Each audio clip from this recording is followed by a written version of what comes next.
Sonal Mehrotra Kapoor and you're watching Coffee and Crypto, a show in which we drink lots of coffee, talk lots of crypto, and essentially we decrypt the world of cryptocurrency for you. So, we've had quite a journey on the program, don't you think so far? We started from the basics of crypto, went on to discuss blockchain. We told you how to watch out for the markets, how to watch out for coins. But I feel one fundamental thing that we haven't discussed so far is wallets. Crypto wallets. Basically a place where you store your crypto. And before getting into details, if there's one thing you need to know about wallets, it's this. You could have exceeded crypto trends, minted lots of money, but it will be no good. You will have no access to your crypto, to your money, if you don't have the right wallet. More on this once I get to the coffee table.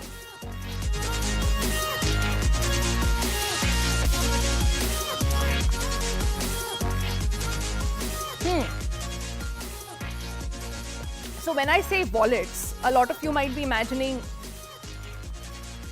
something like this, right? But we'll talk about crypto wallets. I'll tell you what is the difference between the two.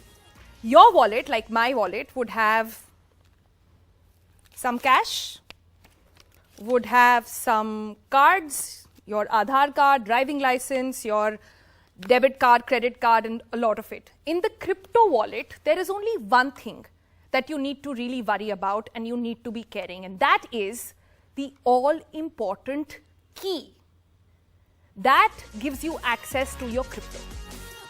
Consider this. Now, your actual tijori ki chabi, that is your crypto key that you really need to, be bothered about, remember. And also note very carefully here that I'm saying it is the key to the tijori, not the tijori itself, because the tijori here is the blockchain. Now don't get confused, I will tell you how it works. Suppose I want to send crypto to my friend Sana, okay? Now Sana will share her public key with me, which is something like a bank account number, which I need in order to actually send the crypto. Then I transfer the crypto to Sana. Say I transfer 1 Bitcoin, lot of money. Now this transaction creates a block on the blockchain, and your blockchain meaning your crypto tijori, remember, okay?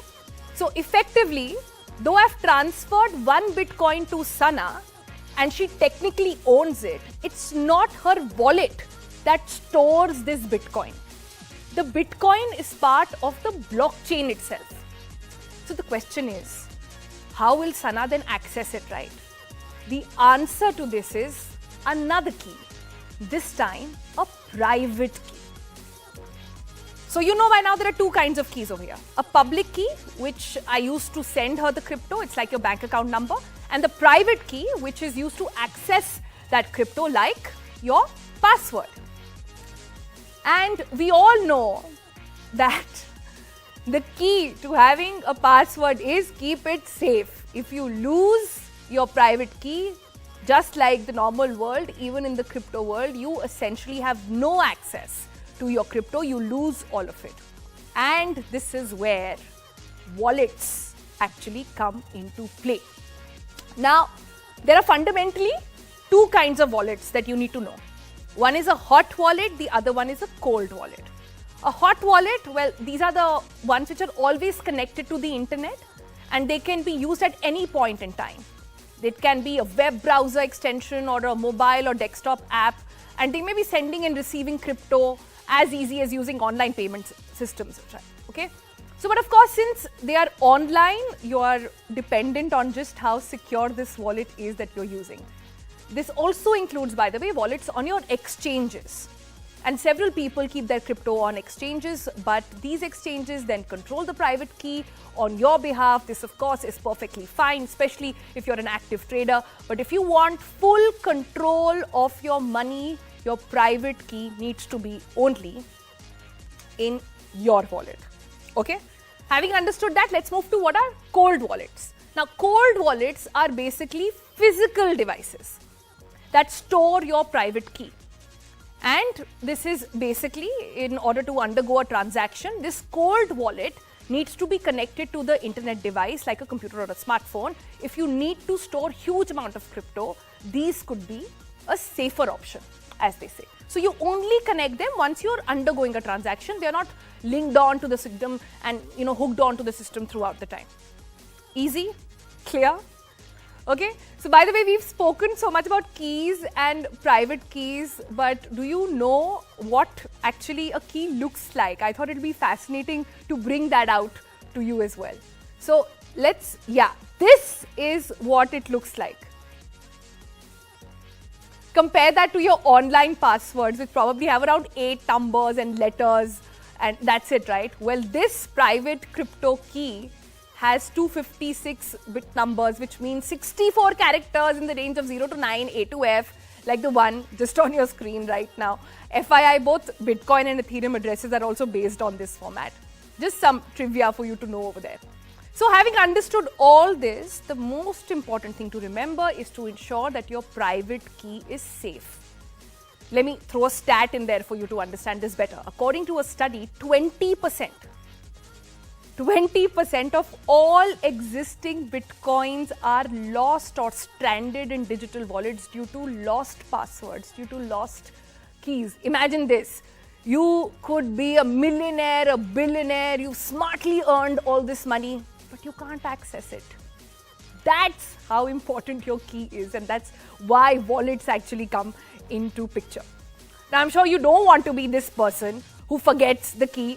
So, of course, CC's got you covered, and we'll tell you how not to be that person. All right? Let's go to point number 1 that you must remember if you want the safety of your key and you always want a recall to it as well. Now, while setting up your wallet, a seed phrase will emerge that will be generated, which will be a string to a few words. This phrase basically generates your private key. So keep this seed phrase very safe, right?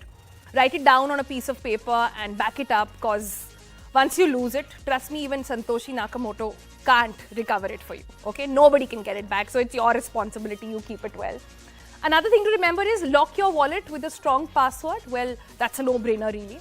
And third point then is, if your crypto is on an exchange, use an app-based two-factor authentication to protect your account completely.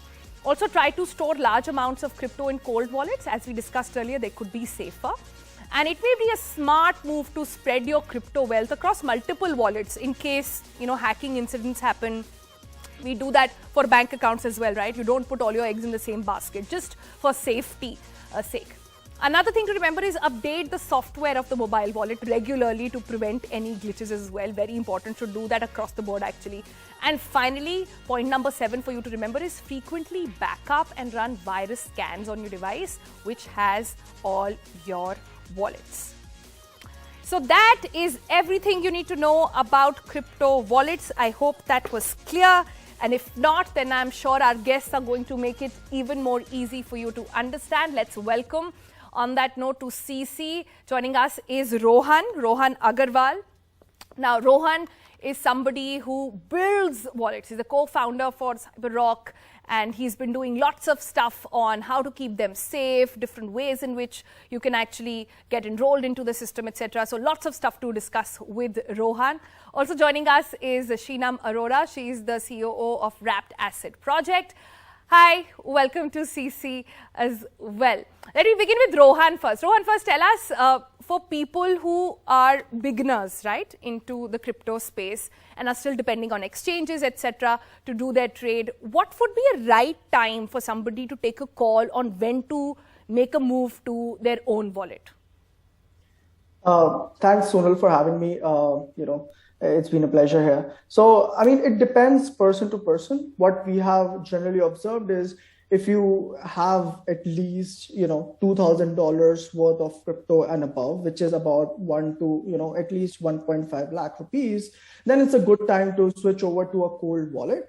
I mean, it all depends upon your risk profile. So if you have a few hundred rupees, a few thousand rupees, which, you're okay to lose if something worse happens, then, for liquidity purpose, it's okay to keep it on an exchange. I'm sure, exchanges like CoinSwitch have the best sort of security to keep those assets safe. But just to protect against the risks which are there with a specific exchange, or maybe for a hot wallet. The right time to switch over to a cold wallet like ours is maybe if you have, at least $2,000 or about 1.5 Right. lakh rupees. So money at Because stake should really be telling you how and where you put your money and whether or not you put it in wallets or not.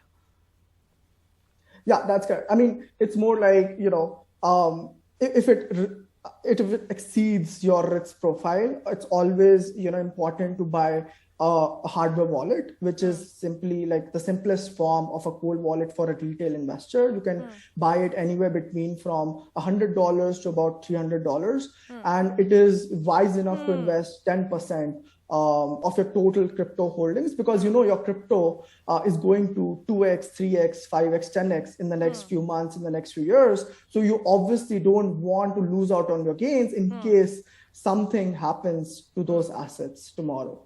So $100 to $300 is what it costs there as well. Shinam, let me come to you. Your thoughts on when should one make a move towards wallets? What kind of wallets should one look at? There's a huge market out there, some software ones, some hardware ones.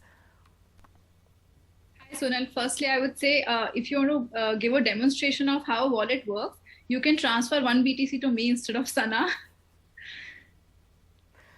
Let me think about that one. Let me see. Sana is, by the way, the producer of the show, and she's not going to be very pleased with this. I'm so sorry. So I would actually say, Sonal, I think it depends on the kind of investor I am in. So if I am the kind of person who probably does it like day-to-day basis on exchange, there are a lot of people probably, who don't understand the crypto market. Their intention of using crypto is to make everyday gains. So for short-term investments, I believe that using it on an exchange, I think it's suggestible, because every time you withdraw from a hot wallet to a cold wallet, there is a transaction charge on that as well. Right. So if you're going to do it often, you wouldn't want to spend money on that.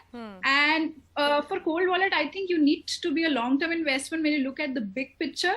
And also another thing is you need to be a little tech savvy, because you have to put it in a pen drive, try to connect. And for looking at people who are not really tech savvy, I wouldn't really recommend a cold wallet. I see. No, both fair points over there, except the bit about transferring you Bitcoin. We'll talk offline about that one. Let me go back to Rohan then. Rohan, tell me, how exactly are these wallets built? Because ultimately, even the exchanges bank on wallets, right? So would you say, in the scheme of things, in the scheme of understanding the entire blockchain network, crypto, etc., wallets are so key? I mean, all of us have seen some horror, heard some horror stories about the amount of money one somebody had. I don't want to go back and name that person again. They put in there. So famous story, just for our viewers to know, is there was a gentleman who bought Bitcoin when it had just been launched, and till date is sitting on that with no key. That is like the worst horror in the world.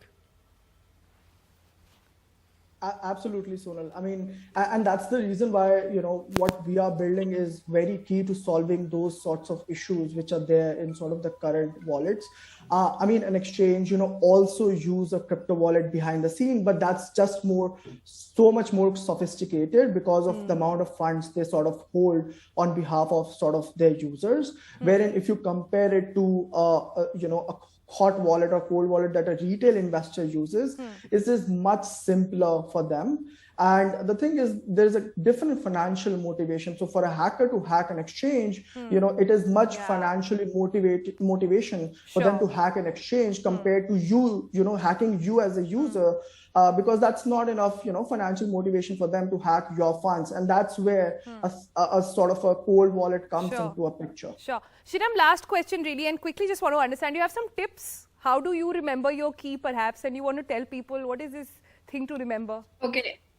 So what I do is for trading, I anyways use exchange hot wallet because I'm okay with the loss. But for cold wallet, I download the crypto in my cold wallet, write the seed phrase, and I've actually given it to my mother to keep it in a locker in a bank so that in case if I forget or anything happens, she can use it.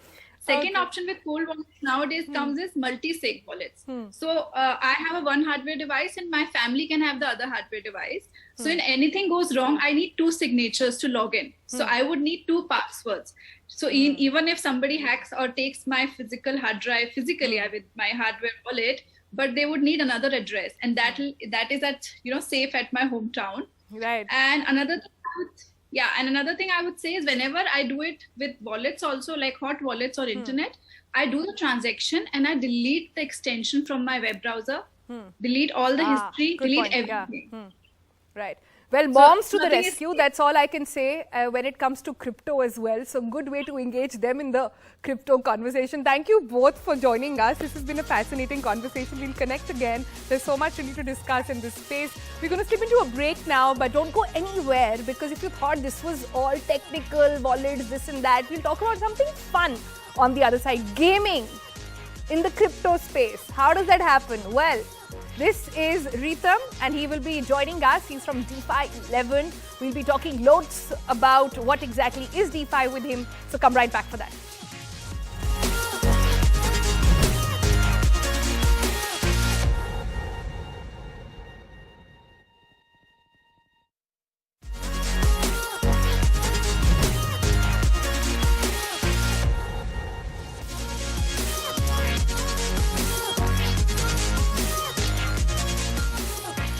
Welcome back to CC, and we promised you something fun in the gaming ecosystem, so we thought we'll have DeFi 11 with us. Joining us is the CEO. Well, firstly, do you want to define this for our viewers? I do a lot of talking and I do a lot of explainers.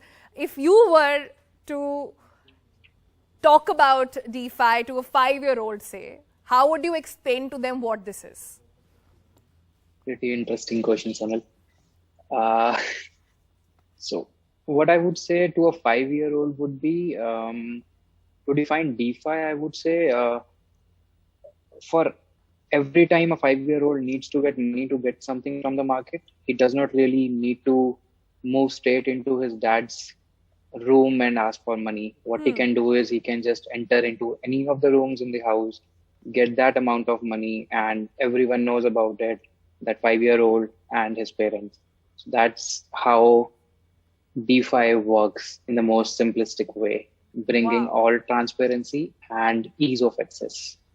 Wow, you've got everybody's attention now, not just kids, even adults want to know ye hota kaise hai. So we'll talk about that in a bit of detail. But your gaming ecosystem, this is said to be absolutely transformational there. Tell us what all you're doing in this space.